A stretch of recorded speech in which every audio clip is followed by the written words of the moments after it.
حضرت امام ربانی کی والدہ کی۔ آپ فرماتی ہیں کہ جب میرا بیٹا پیدا ہوا تو میں کیا دیکھتی ہوں، حضرت امام ربانی کے بارے میں والدہ کہتی ہیں اور والد بھی کہتے ہیں، دونوں، پیدا ہوا تو میں کیا دیکھتی ہوں کہ ہمارا گھر نور سے بھرا ہوا ہے،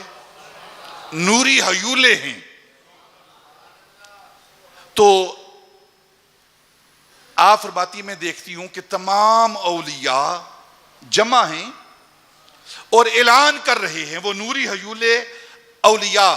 اللہ کے ولی وہ اعلان کر رہے ہیں کہ اللہ رب العزت نے ایسی ہستی کو بھیجا ہے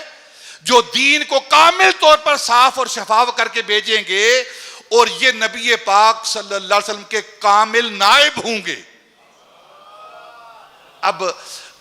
حضرت شیخ عبد الاحد چشتی رحمت اللہ تعالی علیہ، حضرت امام ربانی کے والد، آپ فرماتے ہیں میں کیا دیکھتا ہوں کہ جب میرے گھر کے اندر میرا یہ بیٹا پیدا ہو رہا ہے، پیدا ہوتا ہے، تو نوری حیولے دیکھتا ہوں، تو میں حالت کشف میں باطن کی نگاہ سے دیکھتا ہوں یہ کون ہیں؟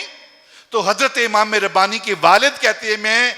اپنی نگاہ سے دیکھتا ہوں کہ یہ نور انبیاء کا نور ہے، اور ان نوروں میں ایک نور بڑا واضح نور ہے، وہ نور آگے بڑھتا ہے اور کہتا ہے کہ یہ میرا بیٹا مجھے دو، اور نبی پاک اسے اپنی گود میں اٹھاتے ہیں۔ نبی پاک اس نومولود کو اپنی گود میں اٹھا کر نبی پاک صلی اللہ علیہ وسلم ایک کان میں اذان اور دوسرے کان میں اقامت کہتے ہیں، تکبیر کہتے ہیں، اور پھر فرماتے ہیں میرا یہ بیٹا میرا کامل نائب ہے اور میرے کمالات کا جامع ہے۔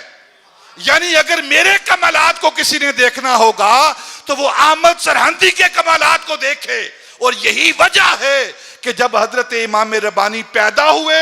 تو نبی پاک بھی مختون پیدا ہوا تھے اور حضرت امام ربانی بھی مختون پیدا ہوئے تھے۔